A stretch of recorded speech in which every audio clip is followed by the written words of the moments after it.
ونعوذ بالله من شرور أنفسنا ومن سيئات أعمالنا من يهده الله فلا مضل له ومن يضلله فلا هادي له ونشهد أن لا إله إلا الله وحده لا شريك له ونشهد أن سيدنا ومولانا محمدا عبده ورسوله أرسله الله إلى الناس كافة بشيرا ونذيرا وداعيا إلى الله بإذنه وسراجا منيرا أما بعد فأعوذ بالله من الشيطان الرجيم بسم الله الرحمن الرحيم وقالوا اتخذ الرحمن ولدا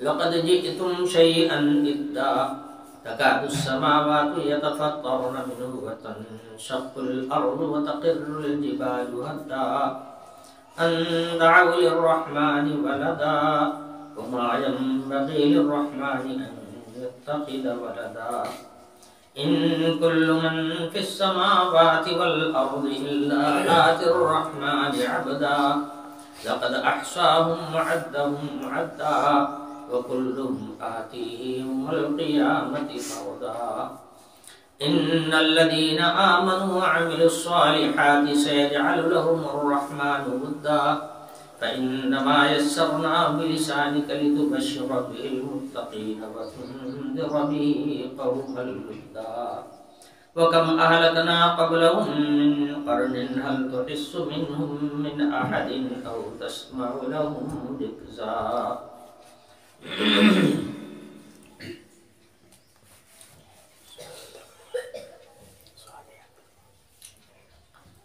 یہ سورہ مریم کی آخری آیات ہے۔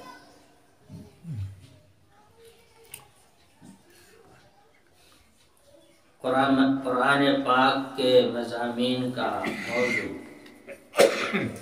حق تعالی شانہ کی ذات اور ان کی صفات کمالیہ کا بیان ہے، ساتھ ہی ساتھ اللہ تعالی کے احکام جو بندوں کی بندگی سے متعلق ہیں ان کا بھی اس میں ذکر ہے۔ گویا طریق عبودیت بھی سکھایا گیا ہے اور وہ امور جن کا علم آدمی کو حواس کے ذریعے سے نہیں ہو سکتا، علوم غیبیہ جس سے ہر انسان کو پالا پڑنا ہے اور دنیا میں اس سے غافل ہے، حق تعالی شانہ نے اپنے کلام کے اندر اس کو بھی واضح فرمایا ہے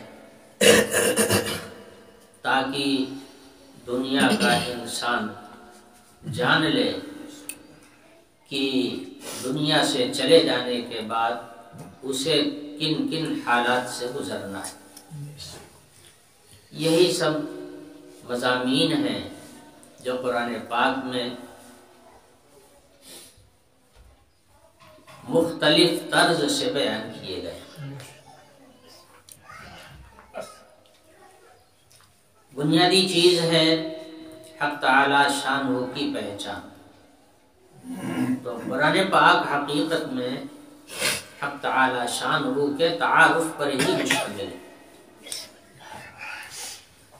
اگر وہ نہ بتاتے تو ان کی ذات غیب میں ہے، کسی کو اس کا علم نہ ہوتا۔ تو قرآن پاک پورا کا پورا حق تعالی شانہ کی ذات اور صفات کے بیان پر مشتمل ہے بنیادی طور پر۔ ان آیات میں فرمایا جا رہا ہے کہ قالوا اتخذ الرحمن ولدا، جن لوگوں نے حق تعالی شانہ کی ذات کو نہیں پہچانا انہوں نے ان کو انسانوں کے مانند سمجھا، جیسے انسان ہر کام اکیلے نہیں کر سکتا، بلکہ اس کو مددگار کی ضرورت ہوتی ہے، نوکر چاکر کی ضرورت ہوتی ہے، خدام کی ضرورت ہوتی ہے، اس کے بغیر وہ کام نہیں کر سکتا۔ اسی طرح سے اپنی مدد کے لیے اور ہاتھ بٹانے کے لیے آدمی کو ضرورت ہوتی ہے اولاد کی۔ اس لیے آدمی اولاد چاہتا ہے، اولاد کی دعا کرتا ہے، اولاد حاصل ہونے کے طریقے اختیار کرتا ہے۔ اگرچہ اولاد ملتی ہے حق تعالی شانہ کے حکم سے، اگر ان کا حکم نہ ہوا تو لاکھ جتن کرو اولاد سے محروم رہو گے۔ ان کا حکم ہو جائے تو اولاد اپنے آپ حاصل ہو جائے گی۔ کہنے کا مطلب یہ ہے کہ انسان ہے محتاج، نہ ہر کام خود کر سکتا ہے، نہ اپنی ضروریات پوری کرنے میں خود کفیل ہے، اس لیے اس کو ضرورت ہوتی ہے مددگاروں کی، اور سب سے زیادہ سب سے بڑا مددگار جو ہوتا ہے وہ اپنی اولاد ہوتی ہے۔ باپ جس کام میں لگے گا اولاد اس کو اپنا کام سمجھے گی، بلکہ باپ سے بڑھ چڑھ کر کے اس میں حصہ لینے کی کوشش کرے گی۔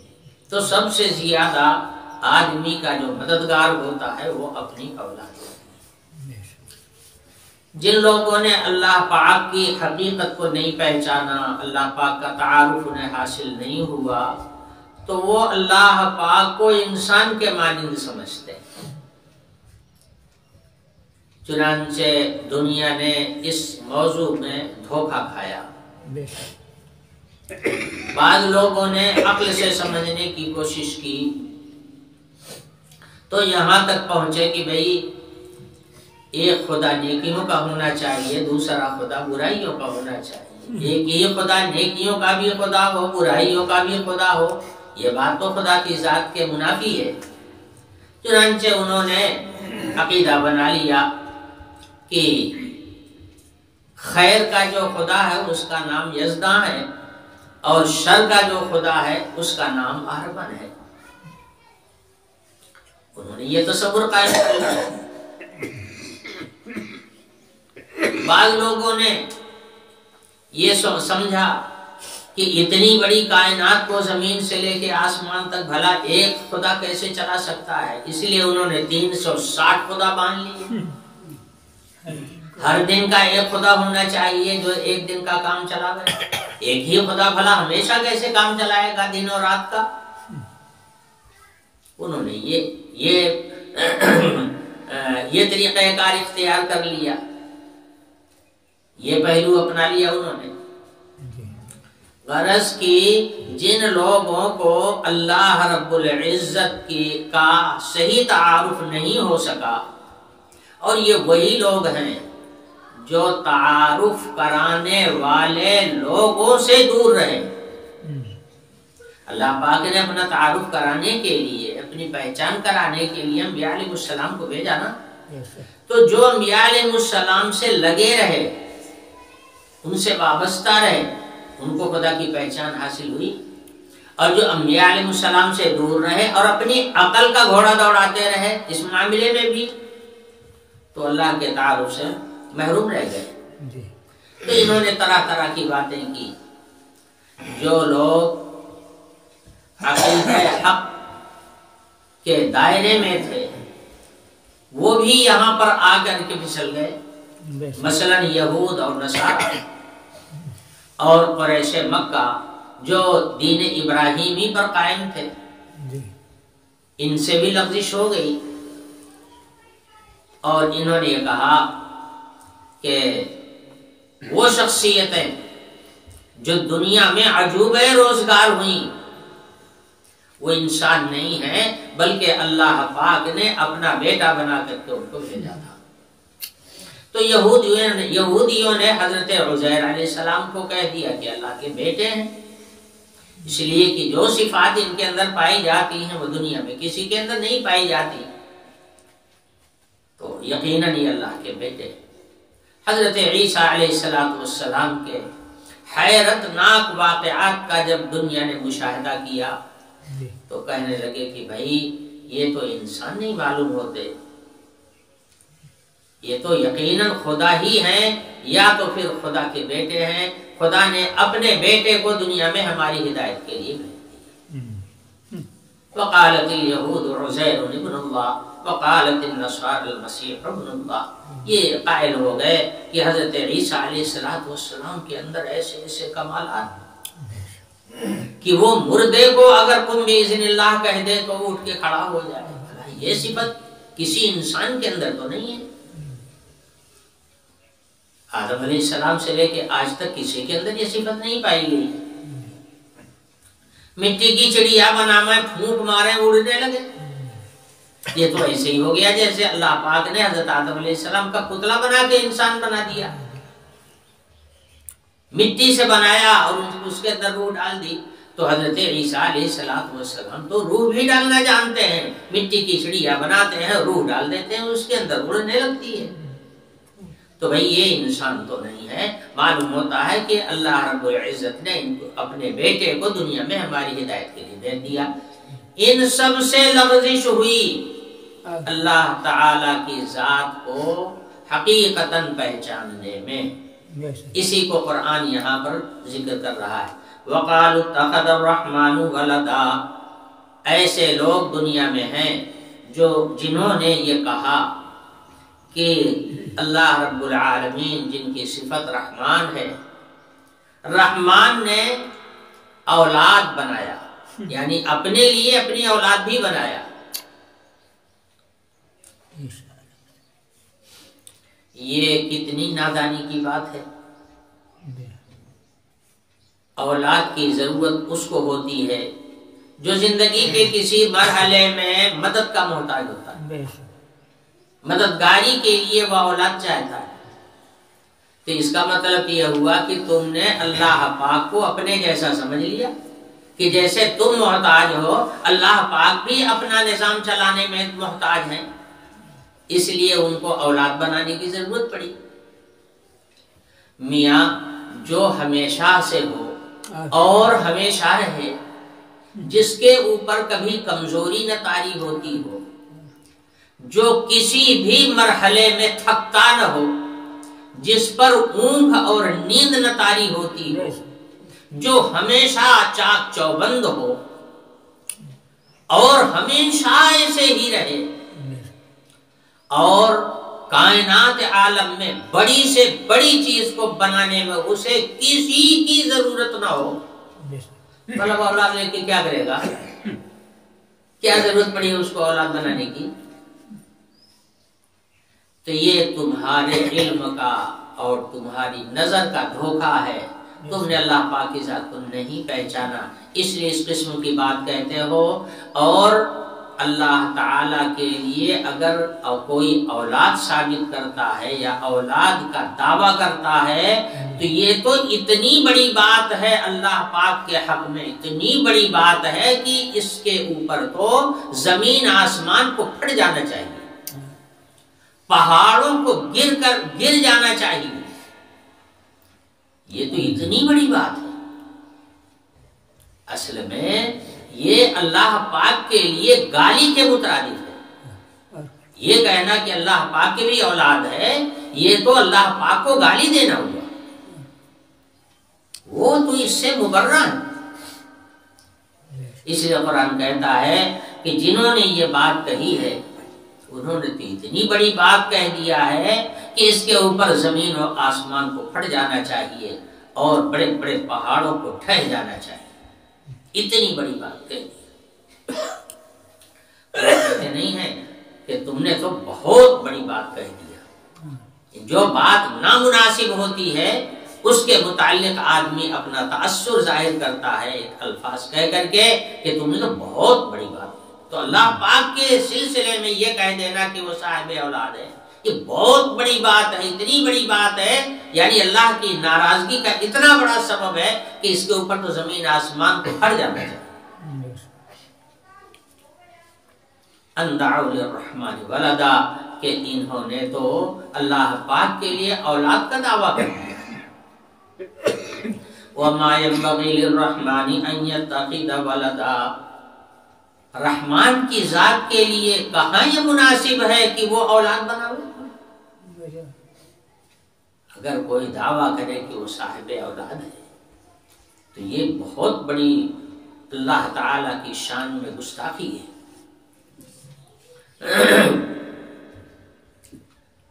آپ ایک سوال کر سکتے ہیں، پیچھے میں بیان کر چکا ہوں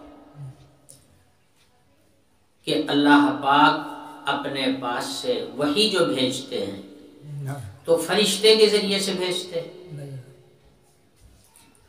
فرشتہ وحی لے کر کے رسولوں کے پاس آتا ہے، تو اس سے تو معلوم ہوتا ہے کہ اللہ پاک وحی خود نہیں بھیج سکتے، اس لیے حضرت جبریل کی ضرورت پڑتی ہے، فرشتے کی ضرورت پڑتی ہے۔ ایک سوال یہ کسی کے ذہن میں پیدا ہو سکتا ہے، مگر یاد رکھیے اللہ پاک اس کا محتاج نہیں ہے، یہ انسان کی سہولت کے لیے اللہ پاک نے انتظام فرمایا ہے کہ فرشتہ بھیجتے ہیں جو انسان کے پاس آتا ہے، اور فرشتے سے وہ اللہ کے کلام کو سنتے ہیں۔ یہ اللہ تعالی نے ترحماً اور انسانوں کی ہدایت کے لیے نرمی اور سہولت پیدا کرنے کے لیے یہ انتظام فرمایا ہے، ورنہ احادیث میں اس کی بحث موجود ہے کہ وحی کی دو قسمیں ہیں، ایک وحی مطلوع ہے اور ایک وحی غیر مطلوع۔ وحی مطلوع تو فرشتوں کے ذریعے سے آتی ہے، اور وحی غیر مطلوع جو ہوتی ہے وہ سینے رسول پر ڈائریکٹ نازل ہوتی ہے۔ اللہ تعالیٰ نے یہی وہم دور کرنے کے لیے وحی غیر مطلوع کا سلسلہ بھی رکھا ہے، یعنی بعض احکام اللہ پاک کے پاس سے چلتے ہیں اور رسولوں کے سینے پر ڈائریکٹ آتے ہیں، درمیان میں فرشتے کا کوئی واسطہ نہیں ہوتا۔ تو پتا چلا کہ اللہ پاک قادر اس پر بھی ہیں، مگر وحی مطلوع کا جہاں تک تعلق ہے تو وہ انسان کی طاقت سے باہر تھا، اس لیے کہ پروردگار عالم جب اپنا کوئی کلام سناتے ہیں اور فرشتے اس کو سنتے ہیں تو فرشتہ جیسی مخلوق بھی اس کو سن کے بے ہوش ہو جاتی ہے۔ اتنا وزن ہوتا ہے وحی مطلوع کے اندر کہ فرشتہ بھی برداشت نہیں کر پاتا، مگر فرشتہ بہرحال اللہ نے بنایا ہی اسی لیے ہے، اس لیے وہ اس کو قبول کر لیتا ہے۔ کلام الہی کو سن کر بے ہوش تو ضرور ہو جاتا ہے، مگر وحی الہی کو وہ اخذ کر لیتا ہے، سمجھ لیتا ہے، یاد کر لیتا ہے، اور اس کے بعد رسول کے پاس آ کر کے اللہ کے کلام کو سنا دیتا ہے۔ اب بتائیے حضرت جبریل علیہ السلام والی طاقت کس انسان کے اندر پیدا ہو جائے گی؟ حضرت اسرافیل والی قوت کسی انسان کے اندر کہاں سے پیدا ہو جائے گی؟ تو وحی مطلوع کو برداشت کرنے کی صلاحیت کسی بھی انسان میں نہیں تھی۔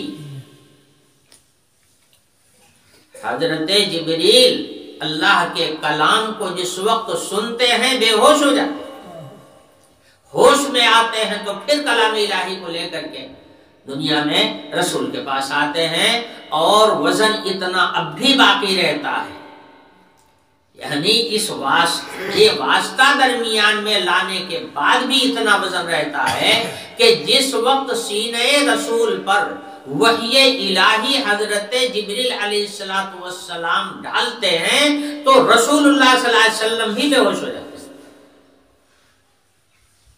یعنی بے ہوشی کی سی کیفیت پیدا ہو جاتی ہے، جیسا کہ احادیث میں موجود ہے۔ تو اللہ پاک وحی بھیجنے میں بھی محتاج نہیں ہے، یہ انسانوں کی سہولت کے لیے اللہ نے یہ واسطہ درمیان میں رکھا ہے تاکہ ڈائریکٹ اگر ان کے اوپر یہ بار پڑے گا تو یہ انسان کی برداشت سے باہر۔ جیسے مان لیجئے سورج، سورج کی تپش کا اندازہ آپ کر سکتے ہیں؟ اگر یہاں سے میں سمجھتا ہوں کہ زیادہ سے زیادہ 10 کلومیٹر اوپر یا 50 کلومیٹر اوپر اگر کوئی چلا جائے تو پھر اندازہ کیجئے کہ اس کی تپش کتنی زیادہ ہوگی. اور یہی سورج اپنے قریب میں اس کی تپش کا کیا عالم ہوگا. جو چیز اتنی تپش ہے اس کے اندر کی یہ آگ ہے، جو چیز اس کے قریب میں پہنچے گی جل جائے گی. دیکھیے سردیوں کے موسم میں سورج کافی دور ہوتا ہے، بلندی پر ہوتا ہے. تو یہاں پر ہم لوگ جب سورج چلا جاتا ہے تو سردی محسوس کرنے لگتے ہیں. یہی سورج گرمیوں کے موسم میں زمین سے کچھ قریب ہو جاتا ہے نسبتاً. سردیوں کے موسم کی نسبت سے گرمیوں کے موسم میں یہ قریب ہو جاتا ہے، بس موسم تبدیل ہو جاتا ہے. تو موسم کیا ہے، سورج قریب ہوا تو گرمی آ گئی، سورج دور ہوا تو سردی آ گئی. سورج کے نزدیک ہونے اور دور ہونے پر یہ مشتمل ہے، مبنی ہے. گرمی کے موسم میں کتنی زیادہ تپش اس کے اندر ہوتی ہے. جن ملکوں میں سورج سامنے سے گزرتا ہے اوپر سے، بتاتے ہیں کہ وہاں کے لوگ سب کالے ہو جاتے ہیں، یعنی ان کا رنگ کالا پڑ جاتا ہے. سورج کی تپش کی وجہ سے، مسلسل پڑنے کی وجہ سے ان کے رنگ کالے پڑ جاتے ہیں. اور ذرا سا دور سے جب گزرتا ہے تو اتنی تپش نہیں ہوتی ہے، اس لیے وہاں کے لوگوں کا رنگ جو ہے وہ نکھر جاتا ہے. کہنے کا مطلب یہ ہے کہ سورج میں اتنی تپش ہے کہ یہ پوری دنیا جل جائے اگر وہ قریب آ جائے تو. اس لیے اللہ تعالیٰ نے دور رکھا، اتنا دور رکھا درمیان میں فضا کو حائل کر دیا. اس فضا کی وجہ سے اس کی جو تپش ہے وہ چھن کر کے زمین کے اوپر پڑتی ہے تو آدمی کے لیے فائدہ مند ہوتی ہے. یہی سورج قریب کر دیا جائے سارا عالم جل جائے گا، برداشت نہیں ہو سکے گا. اسی طرح سے کلام الہی کا بھی معاملہ ہے. کلام الہی کے وزن کو، اس کی عظمت کو یہ انسان برداشت نہیں کر سکتا تھا. اس لیے اللہ پاک نے درمیان میں فرشتے کا واسطہ بنا دیا تاکہ وہ جو شکل ہے، وہ جو وزن ہے، جو وہ عظمت ہے، وہ ذرا سا چھن کر کے آئے. یہ ہماری سہولت کے لیے اللہ پاک نے کہ اللہ پاک اس کے محتاج نہیں ہے. ان کا جو الہام ہے وہ نبیوں کے پاس بھی آتا ہے، غیر نبیوں کے پاس بھی آتا ہے. یہاں تک کہ سورج وہ شہد کی مکھیوں کے دل پر بھی اللہ کا حکم آتا ہے. وَأَوْحَى رَبُّكَ إِلَى النَّحْلِ، شہد کی مکھیوں پر بھی اللہ وحی بھیجتا ہے. تو قادر وہ ہر چیز پر ہے. اس لیے کسی بھی مرحلے میں وہ کسی کی مدد کا محتاج نہیں ہے. نہ عالم کے بنانے میں محتاج تھا، نہ عالم کے فنا میں وہ کسی کا محتاج ہوگا، اور نہ اس کی بقا میں ہی اس کو کسی کی مدد کی ضرورت ہے. وہ تو خود کافی ہے. هو الذي خلق السماوات والارض خالق كل شيء بديع السماوات والارض. یہ سب ان کی صفات ہے. جو آدمی اللہ پاک کے اوپر یہ دعویٰ کرے کہ فلانے اس کی اولاد ہیں، فلانے ان کے اوتار ہیں، فلانے کو انہوں نے اپنی اولاد بنایا تھا، اولاد بنا کر دنیا میں بھیج دیا، یہ اتنی بڑی گستاخی ہے اللہ کی شان میں کہ صحیح بات یہ ہے کہ ایسا کہنے والوں کے اوپر آسمان پھاٹ پڑنا چاہیے. یہی حقیقت ہے جو اس آیت میں بیان فرمائے گی.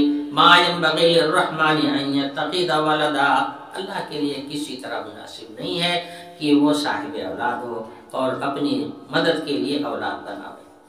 ان كل من في السماوات والارض الا آتي الرحمن عبدا. ساری کائنات جو اللہ نے بنائی سب انہی کی تو ہے. ان کو بھلا جورو کی اور بیٹے کی کیا ضرورت پڑی ہوئی ہے؟ ساری کائنات تو سب انہی کی ہے، سب انہی کی مملوک ہے، سب انہی کی مملوک۔ ہمارا آپ کا افتخار یہ ہے کہ اللہ پاک کے احکام کو عمل میں لاؤں، اللہ کو پہچانیں، ان کی حکم برداری کریں، جس کا نام ہے بندگی۔ اللہ کا بندہ ہو کر کے رہیں۔ وہ لوگ اللہ کو سخت ناپسند ہیں جو اللہ کی زمین پر رہ کر کے اکڑ دکھاتے ہیں دوسروں کے سامنے، خاص طور سے انبیاء علیہ السلام کے سامنے تکبر ظاہر کرتے ہیں، یا اللہ کے کلام کے سامنے اپنا کبر ظاہر کرتے ہیں۔ یہ لوگ اللہ تعالیٰ کو سخت ناپسند، یہ بندگی کے خلاف۔ تو انسان کا کمال یہ ہے کہ وہ بندگی سیکھے اور اللہ کا بندہ ہو کر کے رہے۔ حضرت ابراہیم ابن ادہم رحمۃ اللہ علیہ اپنے سلسلے کے جلیل القدر بزرگوں میں سے، یہ خاندانی طور پر بادشاہ تھے، بادشاہی چھوڑ کر انہوں نے فقیری اختیار کیا تھا۔ ان کی فقیری کا حال میں آپ کو بتاؤں، بادشاہی چھوڑ کر کے فقیر بن گئے، جنگل میں رہنے لگے۔ سلطنت کے لوگوں نے بہت کوشش کیا کہ حضرت دوبارہ پھر تخت سلطنت پر آ جائیں۔ حضرت نے فرمایا کہ نہیں، میں اپنے خدا کی رضا کا کچھ کام کروں گا، امور سلطنت میں رہ کر کے مشغول رہتا ہوں، مجھے اللہ کی بندگی کرنے کا اور عبادت کرنے کا موقع نہیں ملتا۔ اب تم لوگ سنبھالو اپنی حکومت، ہمیں حکومت کی ضرورت نہیں ہے۔ چلے گئے جنگل میں، سب کو معلوم تھے، اپنے زمانے کا بادشاہ تھا، کس کو معلوم نہیں تھا۔ دوسرا بادشاہ وہاں مقرر کر لیا گیا، دوسرا بادشاہ آیا، جتنے اس کے پولیس تھے سب اس کے ماتحت ہو گئے۔ تو ایک روز اس دوسرے بادشاہ کی پولیس ادھر گشت لگا رہی تھی جنگل کی طرف، اور دیکھا کہ دریا کے کنارے کوئی فقیر بیٹھا ہوا اپنی کھنہری سی رہا ہے، جس کو گدڑی بولتے ہیں، اپنی گدڑی اپنے ہاتھ سے سی رہا ہے۔ تو یہ لوگ ان کے قریب گئے، پہچان لیا کہ یہ تو ابراہیم ابن ادہم ہے، بادشاہ جو تھے یہ وہ ہیں۔ تو ان کے قریب ہوئی، قریب جا کر کے کہا کہ آپ نے تخت سلطنت کو چھوڑ کر کے فقیری اختیار کر لیا، آخر آپ کو کیا ملا؟ اپنی گدڑی آپ اپنے ہاتھ سے بیٹھ کر کے سی رہے ہیں، کہاں وہ چاہو جلال تھا آپ کا کہ ایک حکم پر 50 گدڑیاں آپ کے پاس آپ کی خدمت میں نچھاور ہو جاتی ہیں، سینکڑوں خادم، سینکڑوں نوکر چاکر آپ کا کام کرتے تھے۔ اس بادشاہی کو آپ نے چھوڑ دیا، فقیری اختیار کر لیا، اور آج آپ اپنی گدڑی اپنے ہاتھ سے سی رہے ہیں، تو بادشاہی چھوڑ کر فقیری لینے میں آپ کو ملا کیا؟ یہ پولیس والوں نے اعتراض کیا۔ تو حضرت بیٹھے ہوئے تھے، گدڑی سی ہی رہے تھے، ان کی طرف آنکھ اٹھا کر کے دیکھا، اس کے بعد حضرت نے اپنی سوئی اٹھا کے اسی دریا میں پھینک دیا۔ اب سوئی چلی گئی دریا میں۔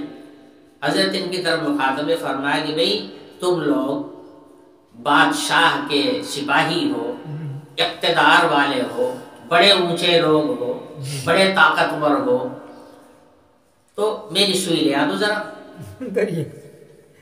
میں نے جو سوئی پھینکی وہ ذرا سوئی لے آ دو میری۔ کہنے لگے بھلا دریا میں گئی ہوئی سوئی کہاں ملے گی؟ یہ تو ہماری طاقت سے باہر ہے، تو ہم نہیں کر پائیں گے۔ حضرت نے فرمایا بیٹھ جاؤ۔ دریا کی مچھلیوں کو حکم دیا کہ میری سوئی لے آؤ۔ سینکڑوں مچھلیاں سونے کی سوئی منہ میں لے لے کر کے حضرت کے سامنے آ کے کھڑی ہو گئی. ایک نہیں، سینکڑوں مچھلیاں، اور ہر ایک کے منہ میں سونے کی سوئی کھڑی ہو گئی آ کر کے سامنے.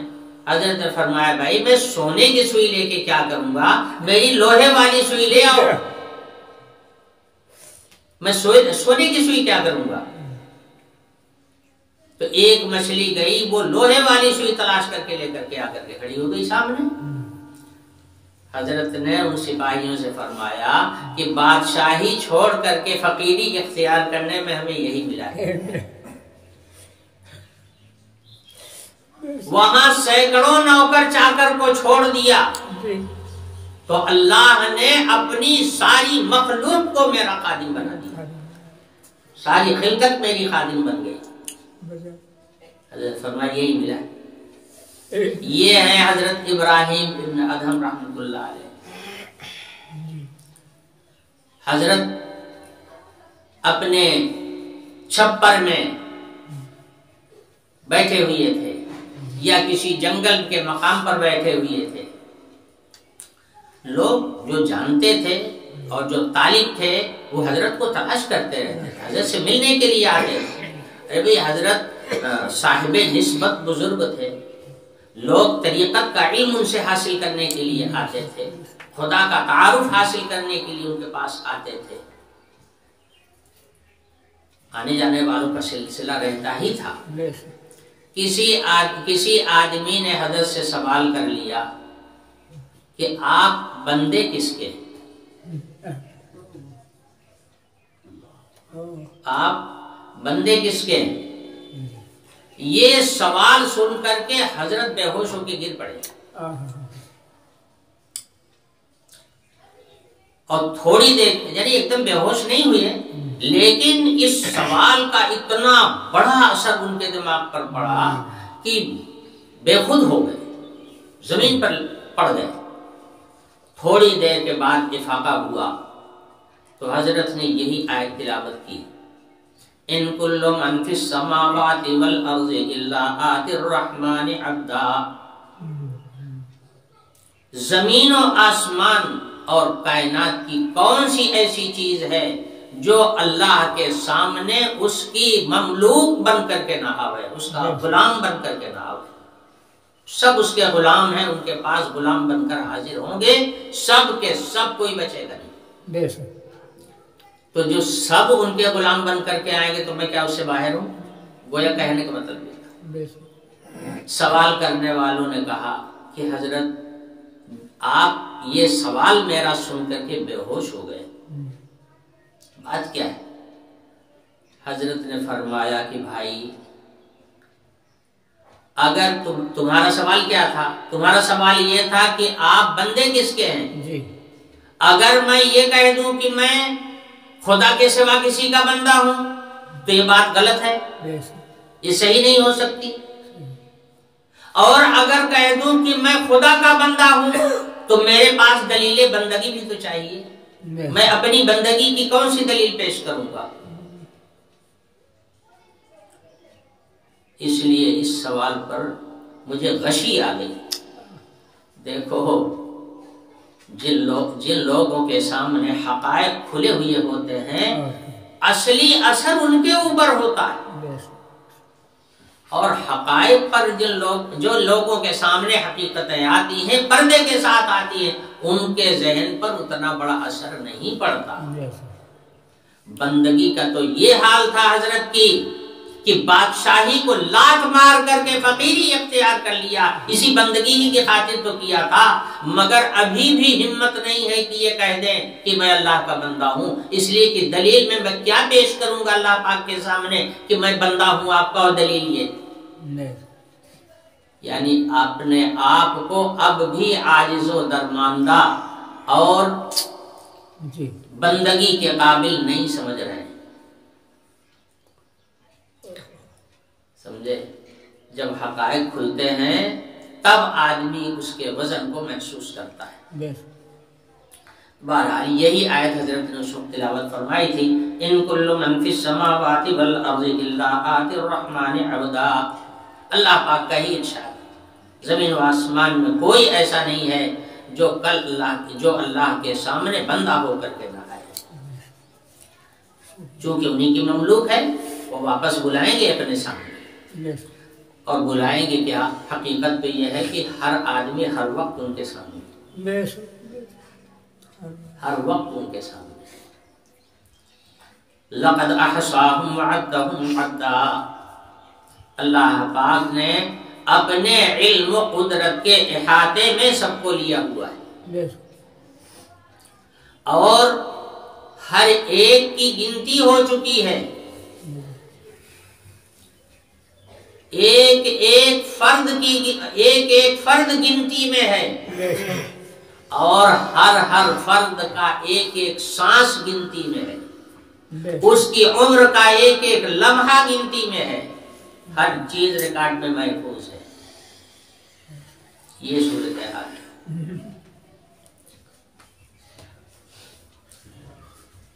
جن لوگوں کے سامنے اس آیت کی حقیقت کھل جاتی ہے، پھر ان کی نیندیں اڑ جاتی ہیں، انہیں سکون نہیں ملتا، اس اضطراب کی کیفیت طاری ہو جاتی ہے، اور ساری خوشی ان کی ضائع ہو جاتی ہے۔ شاعر کہتا ہے وَكَيْفَ يَفْرَحُ بِالدُّنْيَا وَزِينَتِهَا فَتَنْ يُعَدُّ عَلَيْهِ اللَّفْظُ وَالنَّفَسُ۔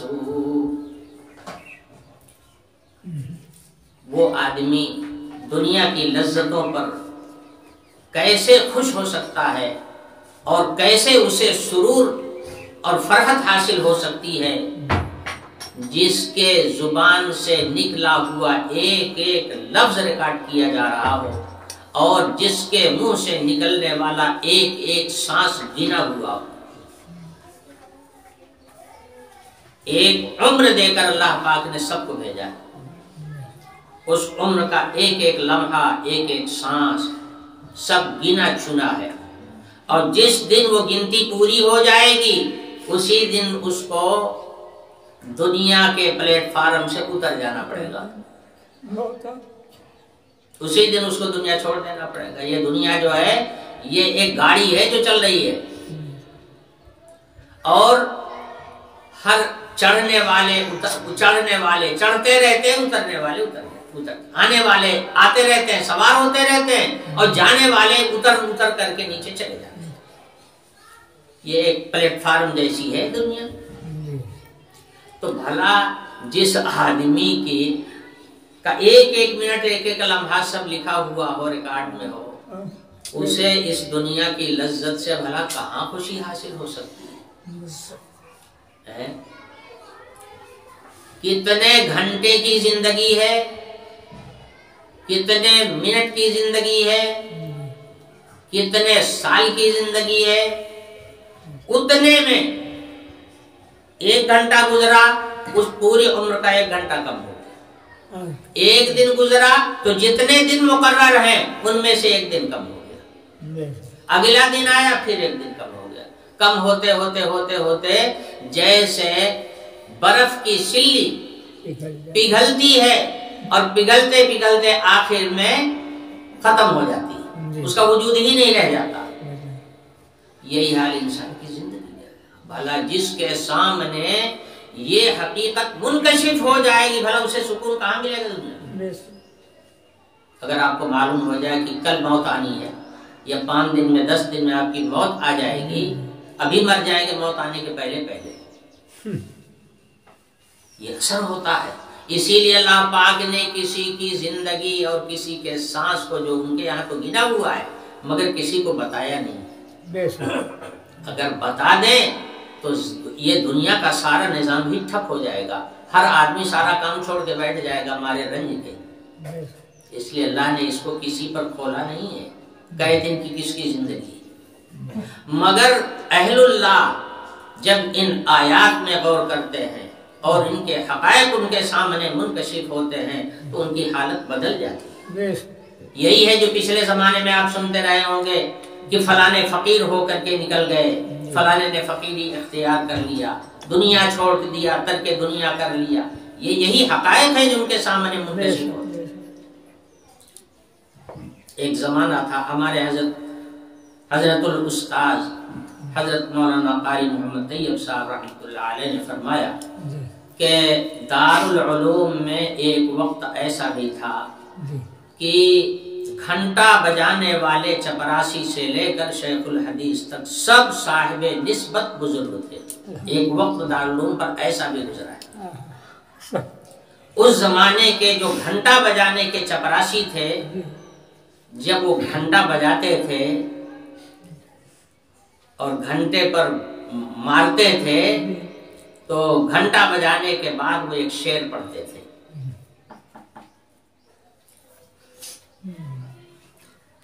غافل تجھے گھڑیال یہ دیتا ہے منادی.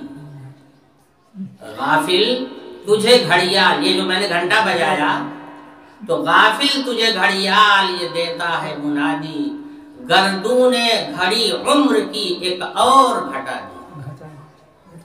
یہ جو گھنٹا بجا رہا ہوں ایک گھنٹا عمر کا گھٹ گیا. اگلا گھنٹا بجاتے تو پھر یہی شعر پڑھتے کہ ایک گھنٹا عمر کا اور کم ہو گیا. پھر گھنٹا بجاتے تو پھر یہی شعر پڑھتے ایک گھنٹا عمر کا اور کم. بھائی جب قرآن کی آیات سے آدمی لو لگائے گا اور قرآنی حقائق اس کے اوپر منکشف ہوں گے تو پھر یہ ہے بندگی، یہ ہے بزرگی. سب یہ کیفیات ہیں آدمی کے اوپر طاری ہوتی ہیں. اور جو آدمی کبھی اس کے ڈاڑے نہیں جائے گا، اس کی گلی نہیں جائے گا، اس کو بھلا یہ کیا ملے گا؟ اور یہ انوار اور یہ انکشافات بھلا اس کو کیسے حاصل ہوں گے؟ یہ ہے تو فرمایا وعدهم عد لقد احصاهم وعدهم عدا وكلهم آتيه يوم القيامة فردا. اب میں جلدی کرتا ہوں اور آج سورہ مریم ختم کر دوں گا. حق تعالی شان فرماتے ہیں ہر آدمی قیامت کے دن اللہ پاک کے روبرو اکیلے اکیلے ہوگا. ان الذين امنوا وعملوا الصالحات سيجعل لهم الرحمن ودا. اس آیت کا تعلق حضرات مہاجرین سے. مہاجرین نے حکم خداوندی سے ہجرت کی. ہجرت نام ہے اپنا وطن، اپنا گھر، اپنی زمین جائیداد اور عزیز رشتہ دار سب کو چھوڑ کے آدمی اللہ کے دین کی خاطر الگ ہو جائے. کہیں ایسی جگہ چلا جائے جہاں آزادی کے ساتھ اللہ کی بندگی کر سکتا. اسی کا نام ہے ہجرت. کا لفظ تو بڑا آسان ہے مگر ہجرت کا عمل بہت دشوار ہے. بہت دشوار. آسان کام ہے. آدمی چند دن کے لیے گھر سے جاتا ہے تو معلوم ہوتا ہے کہ اس کا دل کھینچا جا رہا ہے، چھلنی ہوا جا رہا ہے. اور جہاں چلا جائے کہ واپس نہیں آنا ہے پھر لوٹ کر کے، اس وقت کیا حال ہوگا آپ سوچ لیجیے. مہاجرین جب ہجرت کر کے مدینہ آئے اور سب کچھ مکے میں چھوڑ دیا، یہاں تک کہ بعض لوگوں نے تو اپنی آل اولاد کو بھی چھوڑ دیا، سب کو چھوڑ کے مدینے آ گئے. مگر ایک طبیعت کا ایک کنیکشن ہوتا ہے، دل کا ایک تعلق ہوتا ہے اپنوں سے، وہ کھینچتا ہے.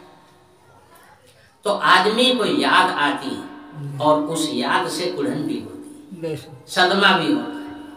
خاص طور سے اس وقت جب یہ پتہ نہ ہو کہ واپسی کب ہوگی، ہم واپس کب جائیں گے، نہ پتہ ہو آدمی، کتنی کڑھن ہوتی ہے. حکومتیں کیا کرتی ہیں، کسی کو سزا دینا جیل میں لے جا کے بند کر دیتی ہیں.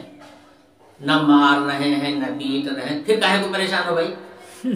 پریشانی وہی ہے جب آدمی گھر سے جدا ہو جاتا ہے تو گویا ہر وقت لاٹھی اس کے اوپر پڑ رہی ہے. اس سے کم تکلیف اس کو نہیں ہوتی ہے.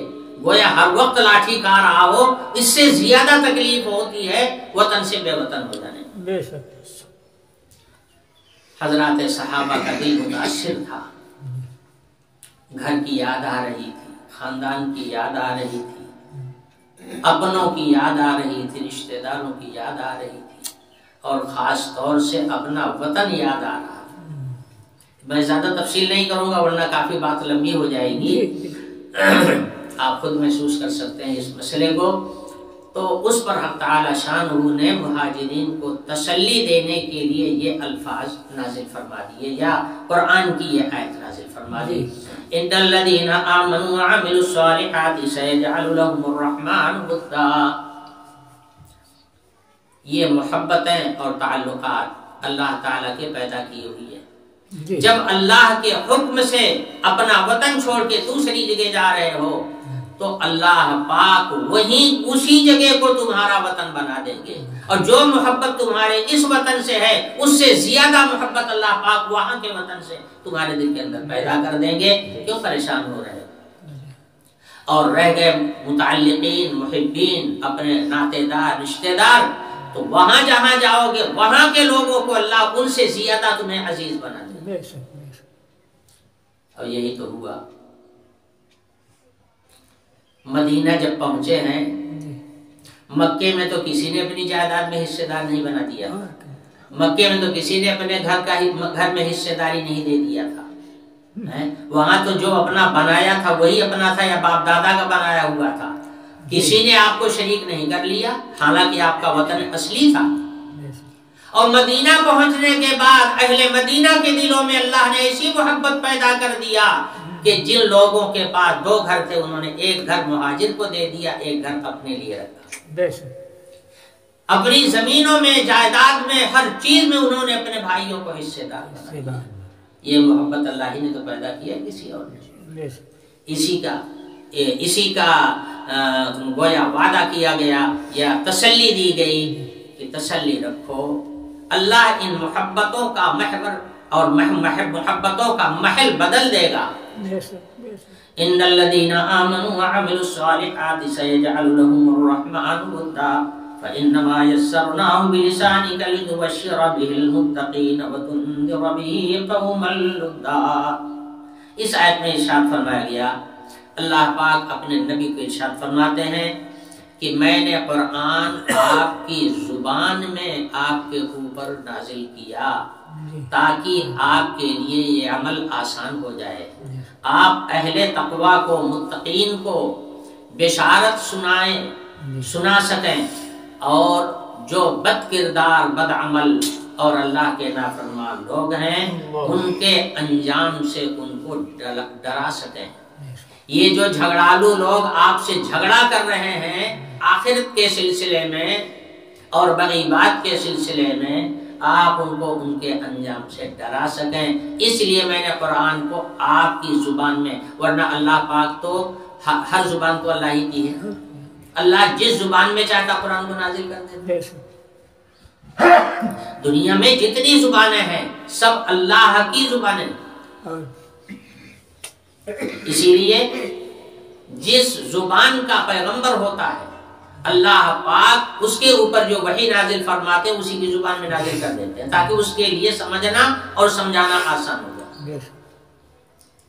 حضرت موسیٰ علیہ السلام کی زبان عبرانی تھی، اللہ پاک نے تورات ان کے اوپر نازل فرمائی تو عبرانی زبان میں نازل فرمائی۔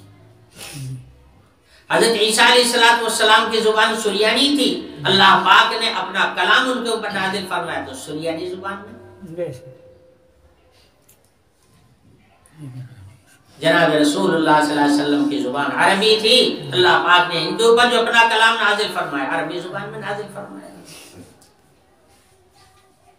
اسی احسان کو اور اسی اللہ پاک نے اپنی اس نعمت کو اس آیت میں بیان فرما دیا۔ وَكَمْ أَهْلَكْنَا قَبْلَهُمْ مِنْ قَرْنٍ وَهَلْ تُحِسُّ مِنْهُمْ مِنْ أَحَدٍ أَوْ تَسْمَعُ لَهُمْ رِكْزًا۔ یہ سورہ مریم کی آخری آیت ہے۔ تعالی شانہ چونکہ بات آئی نافرمان لوگوں کی اور نبی سے جھگڑا کرنے والوں کی، اس لیے حضور نے فرمایا ان کے جھگڑے سے بھی آپ کو زیادہ ملول ہونے کی اور رنجیدہ ہونے کی ضرورت نہیں ہے۔